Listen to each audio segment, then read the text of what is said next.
Assalamualaikum warahmatullahi wabarakatuh. Perkenalkan saya Aprilia Iva Swastika, mahasiswa PPG Prajabatan Gelombang 1 tahun 2024. Izinkan saya menyampaikan tugas ujian akhir semester, yakni membuat video kampanye praktik baik dengan judul Penerapan Scaffolding pada Zone of Proximal Development kelas 10 di KV2 di SMK Negeri 10 Malang terhadap mata pelajaran sejarah. Intervensi terkait penerapan scaffolding pada Zone of Proximal Development atau ZPD. Scaffolding merupakan bantuan yang diberikan secara bertahap oleh guru atau orang dewasa dengan cara perlahan di setiap tahap dikurangi proses pemberian bantuan tersebut dengan tujuan agar peserta didik dapat melakukannya sendiri. Scaffolding berhubungan erat dengan ZPD. Zone of Proximal Development sendiri merupakan jarak antara batas bawah dan atas yang tercipta ketika peserta didik melakukan tugas melalui bimbingan orang dewasa atau sebaya. Beberapa aspek yang secara khusus dapat membantu peserta didik dalam memaksimalkan pengetahuan serta penguasaan ZPD menurut Langit 2012, yaitu sebagai berikut. 1. Intensionalitas, yaitu bantuan yang diberikan kepada peserta didik yang membutuhkan bantuan dengan cukup jelas. 2. Kesesuaian, yaitu bila peserta didik tidak dapat menyelesaikan masalah, maka peserta didik dapat diberikan bantuan dengan tujuan masalah dapat diselesaikan. Ketiga, struktur, yaitu menggunakan pemikiran dan bahasa yang terstruktur. 4. Kolaborasi, yaitu terdapat kerjasama antara peserta didik dan memberikan apresiasi dengan mengapresiasikan hasil yang dicapai peserta didik, sehingga guru bertindak sebagai fasilitator dan kolaborator. Kelima, internalisasi, yaitu scaffolding dapat ditarik sebagai gambaran yang kemudian dibimbing atau dihayati kepada peserta didik. Tahapan pelaksanaan scaffolding menurut Ratnawati Maming 2008 dalam Retno Dari dan kawan-kawan 2020 menyatakan sebagai berikut. 1. Peserta didik dikelompokkan sesuai dengan jenis kemampuan dengan tujuan untuk mengetahui ZPD peserta didik. Selain itu, pembagian kelompok dapat juga dilihat dari hasil belajar sebelumnya. Pada tahap ini, dapat diketahui seberapa besar scaffolding yang akan diberikan kepada masing-masing peserta didik. Kedua, merancang persoalan atau permasalahan sejarah sesuai ZPD peserta didik. Pada tahap ini, guru berusaha untuk menjabarkan tugas-tugas serta tujuan pembelajaran yang diharapkan. Permasalahan yang diberikan dilakukan bertahap dari persoalan mudah hingga persoalan yang sulit.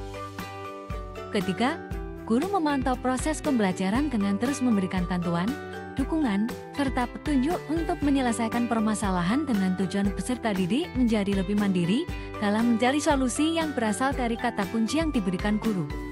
Keempat, guru memberikan evaluasi dan umpan balik dari hasil atau solusi yang dicapai peserta didik. Tahap pembentukan kelompok. Guru memberikan pretest di awal pembelajaran untuk mengetahui kemampuan peserta didik. Setelah peserta didik mengumpulkan hasil pretest, guru mampu membentuk kelompok sesuai dengan kemampuan yang dimiliki oleh tiap peserta didik. Peserta didik dikelompokkan sesuai dengan jenis kemampuan dengan tujuan untuk mengetahui ZPD peserta didik. Tahapan merancang persoalan atau permasalahan sejarah sesuai ZPD peserta didik.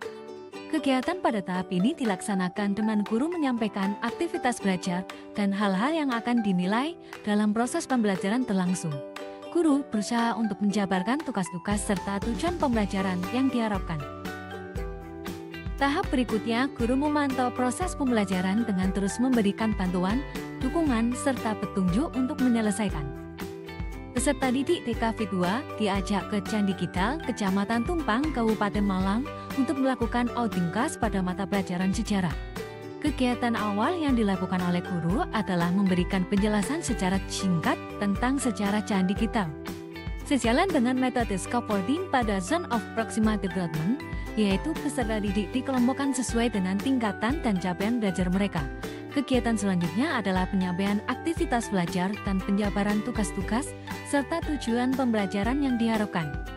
Peserta didik dibagikan LKPD berupa soal dan juga tugas proyek untuk membuat video dokumentasi tentang Candi Kidal. Guru memantau proses pembelajaran dengan terus memberikan bantuan, dukungan, serta petunjuk untuk penyelesaian permasalahan dengan tujuan peserta didik menjadi lebih mandiri dalam mencari solusi yang berasal dari kata kunci yang diberikan guru. Guru memantau serta membantu peserta didik dalam berdiskusi untuk menyelesaikan masalah. Guru mendatangi tiap-tiap kelompok untuk memastikan pengerjaan mereka. Kegiatan selanjutnya adalah guru bertahap mengurangi pantuan dan membiarkan peserta didik aktif berdiskusi untuk menyelesaikan masalah. Guru menambah tanggung jawab kepada peserta didik dengan tujuan peserta didik menjadi lebih mandiri dalam mencari solusi berasal dari kata kunci serta bantuan yang diberikan oleh guru. Tahap memberikan evaluasi dan umpan balik dari hasil atau solusi yang dicapai siswa. Setelah penyelesaian tugas proyek, guru memberikan penilaian serta umpan balik terhadap pencapaian peserta didik. Setiap kelompok diberi kesempatan untuk menyampaikan hasil diskusi mereka di depan kelas, tanpa bantuan langsung dari guru. Peserta didik memiliki tanggung jawab penuh dalam menyampaikan hasil diskusi mereka. Peran guru adalah memberikan masukan jika ada pertanyaan yang kurang tepat, untuk memastikan hasil diskusi setelah dipahami dengan baik setelah proses diskusi antar kelompok selesai. Akhirnya, guru memberikan kesempatan kepada peserta didik untuk menyampaikan refleksi mereka, yang kemudian menjadi bahan evaluasi untuk pembelajaran selama pertemuan tersebut. Hasil yang dicapai terkait penerapan scaffolding pada Zone of Proximal Development atau ZPD, berdasarkan metode pengajaran scaffolding dan observasi terkait penerapan scaffolding pada Zone of Proximal Development kelas 10 TKP 2 di SMKN 10 Malang.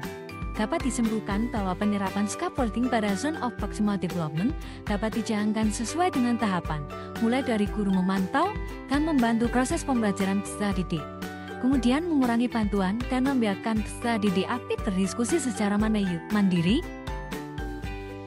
dalam upaya membentuk peserta didik yang mandiri sesuai dengan metode scaffolding.